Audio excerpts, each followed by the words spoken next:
जय श्री राधे राधे, जय माता दी। दोस्तों कैसे हैं आप लोग? आशा करती हूँ आप लोग बहुत अच्छे होंगे। मैं भी बहुत अच्छी हूँ। आपके अपने चैनल राधे राधे में आप सबका बहुत बहुत स्वागत है। महाशिवरात्रि की पूजा विधि, पूजा कैसे करें और पूजा की सामग्री की लिस्ट। चलिए आज हम आपको बता रहे हैं भगवान शिव का जो महाशिवरात्रि व्रत आने वाला है, तो आप लोग इसके विधि विधान के साथ पूरी तैयारी करके भगवान शिव का अभिषेक कीजिए और 4 प्रहर की पूजा कीजिए, जिससे भगवान शिव और माँ पार्वती की कृपा आप सब पर बने रहे। और भगवान भोलेनाथ के व्रत से ऐसा कुछ भी नहीं है जो भगवान शिव के लिए अदेय हो। वो सब कुछ देने में सामर्थ्यवान है। भगवान शिव जगत के पालनहार, संहार करता सब हैं। भगवान विष्णु पालनहार कहे जाते हैं, लेकिन भगवान शिव सब कुछ देने में सामर्थ्यवान है। दोस्तों अगर और कुछ बताऊं भोले बाबा के बारे में तो वीडियो लंबा होगा, लेकिन मैं इतना ज़रूर कहूँगी कि आज ये वीडियो खासकर शिवरात्रि पे है। तो महादेव, देवों के देव, दानी में महादानी भगवान भोले दानी। चलिए अब इनके बारे में हम आपको बताते हैं कि शिवरात्रि के एक दिन पूर्व त्रयोदशी तिथि में शिव जी की पूजा करना चाहिए और व्रत का संकल्प लेना चाहिए। इसके उपरांत चतुर्दशी तिथि को निराहार रहना चाहिए। महाशिवरात्रि के दिन भगवान शिव को गंगा जल चढ़ाने से विशेष पुण्य फल प्राप्त होता है। दोस्तों ये महाशिवरात्रि है, इस पर विशेष ध्यान देना चाहिए। महाशिवरात्रि के दिन भगवान शिव की मूर्ति या शिवलिंग को पंचामृत से स्नान कराकर ओम नमः शिवाय मंत्र से पूजा करना चाहिए। इसके बाद रात्रि के चारों पहर में शिव जी की पूजा करनी चाहिए। अगले दिन प्रातःकाल ब्राह्मणों को दान दक्षिणा देकर व्रत का पारण करना चाहिए। ये तो हुई पारण की बात। अब व्रत का विधान क्या है वो बताएं। तो व्रत का विधान नित्य नैमित्तिक क्रिया जो आपको करने हैं रोज के बारे में वो आपको बता रहे हैं। आप लोग ध्यान से सुनिएगा क्योंकि ये बहुत ही ज़रूरी है। थोड़ा भगवान में अगर हम नियम व्रत का संचय करें तो उससे हमें पुण्य फल की प्राप्ति अधिक होती है। तो व्रत का विधान क्या है, नैमित्य क्या है, क्रिया देखिए। शौच आदि से निवृत्त के बाद व्रत का संकल्प लेना चाहिए। जब आप पूरी तरह से भगवान के मंदिर में जाएं तो वहाँ आप सर्वप्रथम संकल्प लें। संकल्प, फिर पूजन, हवन, विशेष अभिषेक, न चमक से ब्रह्मचर्य का पालन करें। अक्रोध श्रद्धा भक्ति का पालन करें। क्रोध को त्याग देना चाहिए और अक्रोध माने क्रोध नहीं करना चाहिए। और श्रद्धा के साथ भक्ति का पालन करना चाहिए। श्रद्धा भक्ति से हम भगवान शिव का ध्यान करेंगे तो भगवान शिव की कृपा हम पर बनेगी। अब दोस्तों हम आपको ये तो माने नित्य क्रिया की बात हुई। अब हम बात करते हैं पूजा की सामग्री की। तो दोस्तों पूजा की सामग्री जो आसानी से आपको मिल सके भगवान शिव के लिए, वही हम आपको बताने जा रहे हैं। जो आपके पास आसानी से आपको उपलब्ध हो और आपको दिक्कत ना हो और इन सामग्री से भगवान शिव प्रसन्न हों। इसीलिए हम पूजा सामग्री बहुत ज़्यादा ना करके बस उतना ही बताएंगे जो भगवान जी से भगवान प्रसन्न भी हो और आपको मिल सके और अब कोई तकलीफ़ ना हो। तो पूजा सामग्री की देखिए दोस्तों, पुष्प तो हर जगह मिल जाता है। अगर बहुत गांव में हैं तो दोस्तों काफ़ी लोग अपने घर के पास आसपास लगा के रखते हैं फूल। नहीं तो आप बाज़ार से फूल भी मिलता है। अगर शहर में है तो आप बाज़ार से मिलता है फूल। तो पूजा की सामग्री में सर्वप्रथम हम क्या करें, सुगंधित पुष्प, बेलपत्र, धतूरा, भांग, बैर, आम की मंजरी, आम का होता है बौर जिसे भी बोलते हैं, मंजरी या बौर जो भी आपके यहाँ बोलते हैं, और जौ के बालें। ज़्यादातर लोग जौ के बाल चढ़ाते हैं। शहरों में भी मिलता है दोस्तों, जौ के बाल भी मिलते हैं। तो आप जौ के बाले ले लें जिसमें मंदार पुष्प, गाय का कच्चा दूध, ईख जैसे ईख बोलते हैं या गन्ना बोलते हैं, जो भी आपके इधर बोलते हैं, उसका रस, गन्ने का रस बहुत ही लाभकारी होता है दोस्तों। इसके चढ़ाने से क्या क्या होता है वो भी हम आपको ज़रूर बताएंगे, लेकिन पहले आपको बता दें कि सामग्री क्या चाहिए। तो गन्ने का रस लें, दही, शुद्ध देसी घी, शहद, गंगा जल, पवित्र जल, जिसे हर जगह तो पूरा गंगा जल नहीं मिलता ना, तो गंगा जल में थोड़ा पवित्र जल मिला लें, उसे भगवान का अभिषेक कर सकते हैं।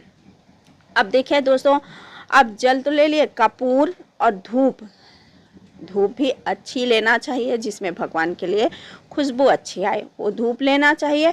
और दीप दोस्तों, रुई की मलयागिरी, चंदन और 5 फल, 5 प्रकार के फल होने चाहिए। 5 मेवा भी होना चाहिए। 5 रस, इत्र, गंध, रोली, मोली, जनेऊ, 5 मिष्ठान, 5 प्रकार की मिठाई भी होनी चाहिए। शिव व माँ पार्वती के श्रृंगार की सामग्री। दोस्तों, भगवान शिव और माँ पार्वती की श्रृंगार की सामग्री क्या होगी? जैसे भगवान शिव के लिए वस्त्र लेना चाहिए, माता पार्वती का 16 श्रृंगार की सामग्री लेनी चाहिए। अगर आपके पास सामर्थ्य है तो माता रानी के लिए पूरी सामग्री अच्छे से लीजिए, जिसमें माता रानी के चुनरी से लेकर पूरे श्रृंगार की सामग्री हो। अगर आपके पास हो तो आप चांदी का भी वो बिछिया क्या बोलते हैं उसको भी आप दान कर सकते हैं, क्योंकि ये जो चढ़ाएंगे इसे दान कर देना चाहिए। क्योंकि आप रुद्राभिषेक अगर करा रहे हैं या कर रही हैं तो उसे दान कर देना चाहिए। तो आप भगवान शिव के लिए वस्त्र ले लें, जो कि आप पीला और या सफ़ेद ले सकते हैं। और माँ पार्वती के लिए चुनरी ले सकते हैं, श्रृंगार का सामान ले सकती हैं। और सोना या चांदी आप ये भी सामग्री, श्रृंगार की सामग्री में वस्त्र भूषण जो भी आप चढ़ा सके, आपके सामर्थ्य अनुसार है, इसमें कोई मनाही नहीं है और कोई ज़बरदस्ती भी नहीं है क्या नहीं हमें चढ़ाना ही है, ऐसा कुछ नहीं है। तो जो भी आपके सामर्थ्य हो वो चढ़ाएं।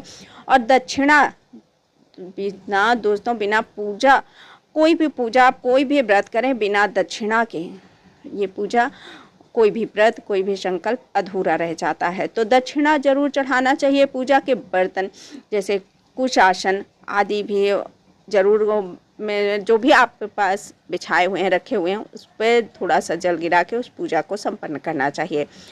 व्रत व पूजा के मंत्र भी आपको बताएं तो दोस्तों, ज़्यादातर लोग ये जो महाशिवरात्रि आती है, काफ़ी लोग इसी पे रुद्राभिषेक करवाते हैं, इसलिए ये सब कुछ मैं बता रही हूँ। अगर आप अपने घर पे भी ऐसे साधारण में कर रही हैं तो कोई नहीं, क्योंकि मैं भी साधारण में ही करती हूँ। क्योंकि पंडित को उस दिन तो पंडित मिलते ही नहीं, क्योंकि मेरे घर पे जो पंडित जी हैं वो भी बिजी हो जाते हैं, वो भी नहीं रहते कि टाइम पे मेरा अभिषेक करा सके। और दोस्तों, जो पंडित होते हैं ना, वो अक्सर करके बाहर जो लोग करवाते हैं वहाँ जाना पसंद किया, अपने घर में अपने श्रद्धा भक्ति से कहते हैं तुम्हें तो पता है तो कर लो, तो हम ऐसे ही कर लेते हैं। इसलिए हम आपके लिए भी बता रहे हैं, अगर आपके पास पंडित मिल रहे हैं तो ठीक है, नहीं मिल रहे तो आप खुद से भी कर सकते हैं या कर सकती हैं।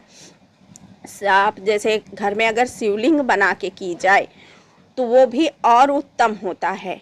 दोस्तों, अगर आप शिवलिंग बना के खुद से शिवलिंग का निर्माण करके करते हैं तो वो और भी उत्तम होता है। और अगर आप नहीं शिवलिंग घर पे बना के नहीं कर सकते तो आप शिवालय या शिव मंदिर में भी जाके ये रुद्राभिषेक, भगवान शिव का पूजन कर सकते हैं। व्रत व पूजा के मंत्र हैं ओम नमः शिवाय का जाप या मनन श्रद्धा व ध्यान से करें।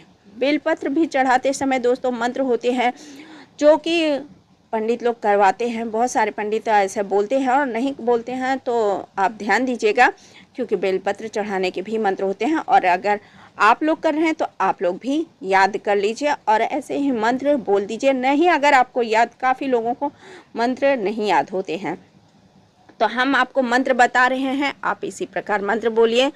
दोस्तों, ओम बिल्ल मानी चा कविचेन चा नमो। दोस्तों, मैं भी पढ़ ही रही हूँ, क्योंकि पंडित जी कितना तो मुझे याद नहीं है, लेकिन हाँ जो भी याद है और जो पंडित जी पढ़ते हैं उनको मैं देखकर पढ़ती हूँ, तो वही मैं पढ़ के ही बता रही हूँ आपको।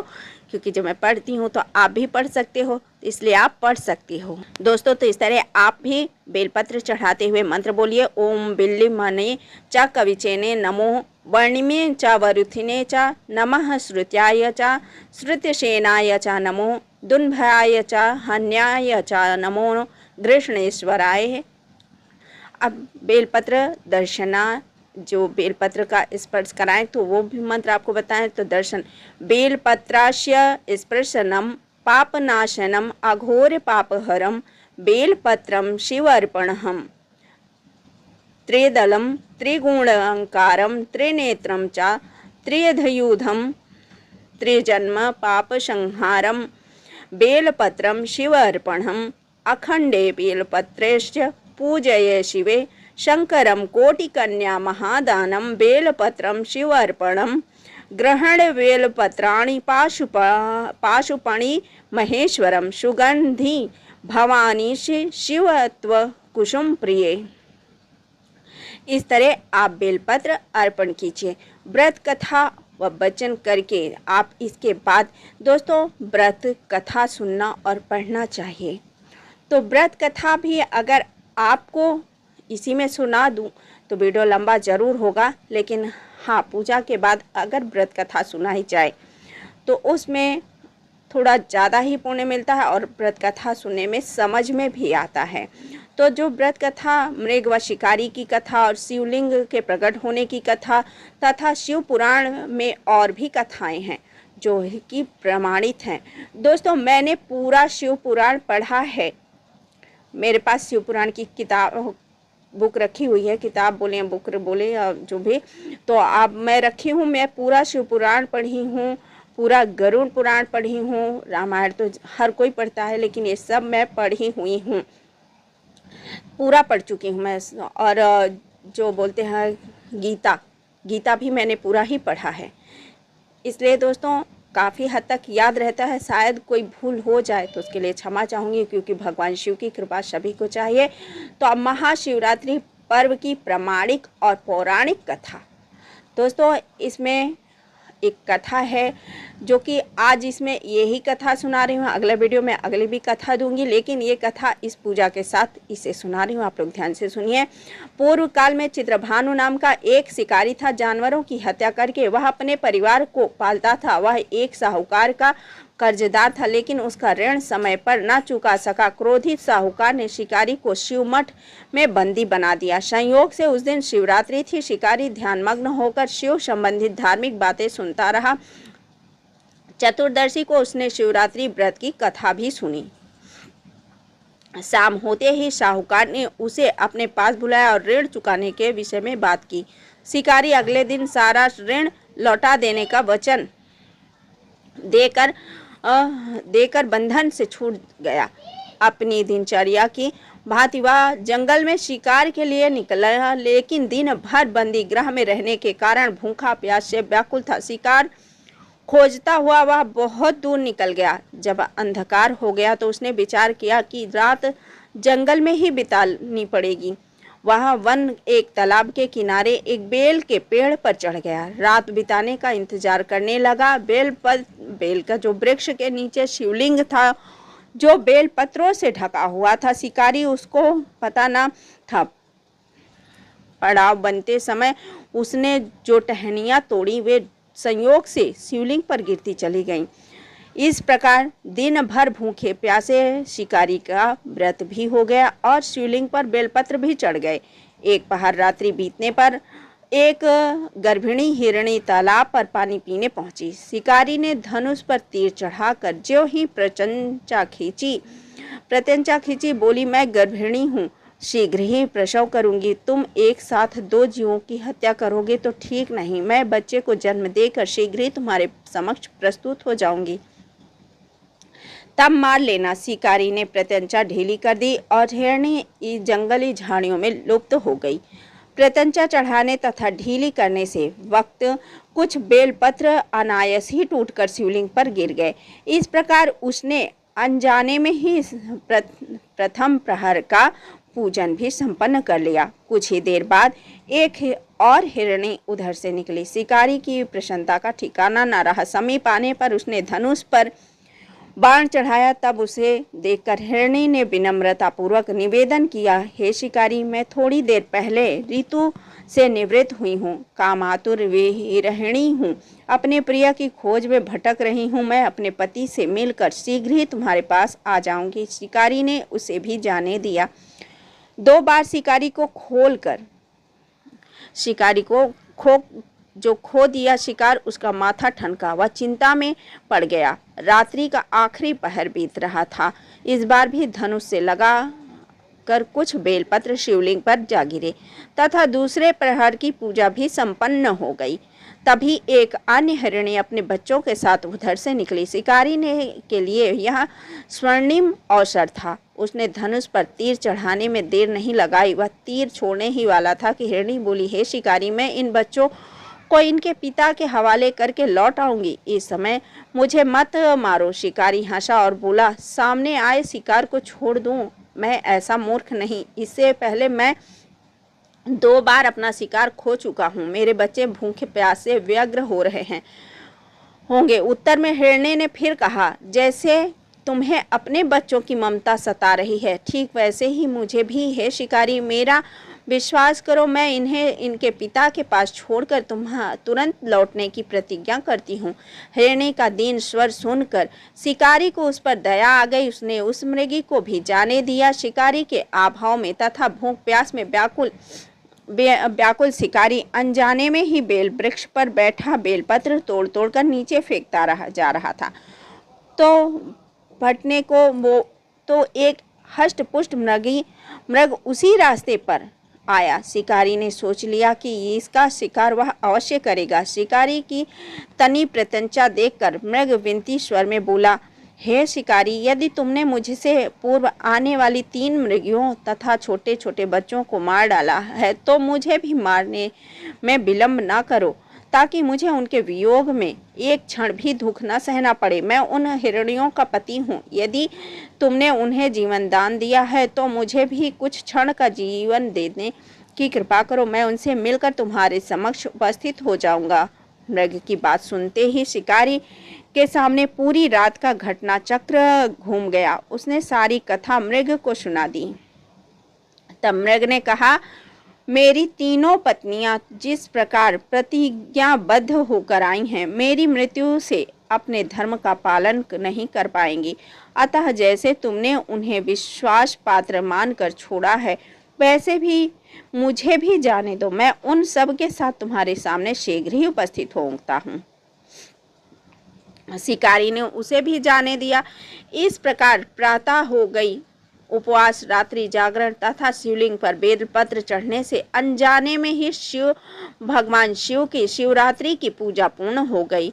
पर अनजाने में ही की हुई पूजन का परिणाम उसे तत्काल मिला। शिकारी का हिंसक हृदय निर्मल हो गया। उसने भगवत भक्ति के साथ वहाँ वास किया गया। थोड़ी देर बाद वह मृग सपरिवार शिकारी के समक्ष उपस्थित हो गया ताकि वह उनका शिकार कर सके। किंतु जंगली पशुओं की ऐसी सत्यता सात्विकता का एक समूह प्रेम भाव देखकर शिकारी को बड़ी ग्लानि हुई। उसने मृग परिवार को जीवन दान दे दिया।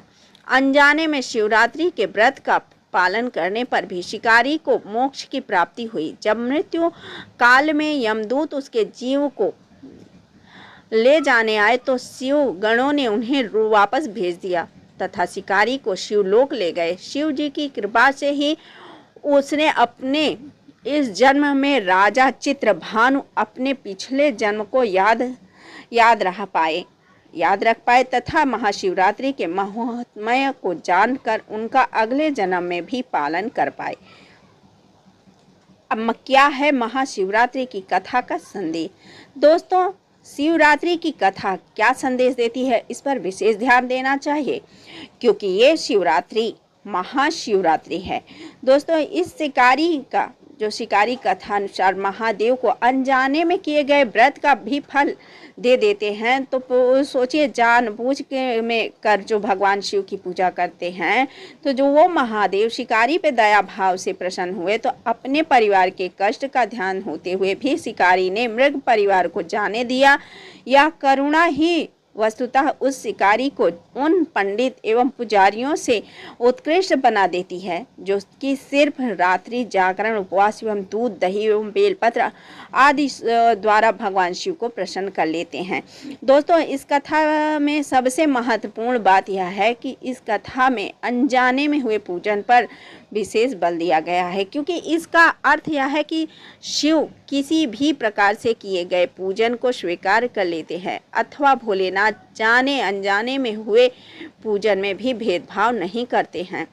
वास्तव में यह शिकारी शिव पूजन नहीं कर रहा था। इसका अर्थ यह भी हुआ कि वह किसी भी तरह के किसी फल की कामना भी नहीं कर रहा था। उसने मृग परिवार को पर एवं जीवन पर दया किया, जो कि शिव पूजन के समान है। शिव का अर्थ है कल्याण होता है। उन निरीह प्राणियों का कल्याण करने के कारण ही वह शिव तत्व को जान पाया था। उसका शिव से साक्षात्कार हुआ। परोपकार के लिए महाशिवरात्रि का दिवस होना चाहिए। सभी को सुखी करना, सभी को खुश रखना, यही शिव महाशिवरात्रि का संदेश है। दोस्तों, ये आवश्यक नहीं है कि पुराण में 4 प्रकार के, ये आवश्यक नहीं है कि शिव पुराण में जो बताया गया वो करें, लेकिन हाँ इतना जरूर है कि हम जो भी करें भगवान के प्रति श्रद्धा भाव से करें और जीवों पर दया करें।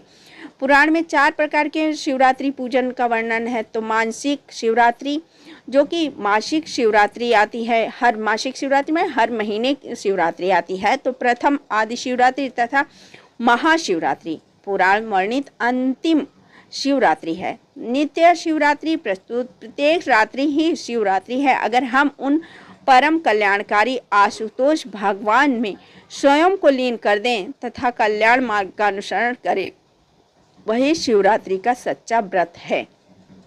दोस्तों, ये भगवान शिव का महाशिवरात्रि का व्रत है। आशा करेंगे कि ये व्रत की कथा और पूजा विधि आप लोगों को पसंद आए तो लाइक कीजिएगा, शेयर कीजिए और सब्सक्राइब कर लीजिए।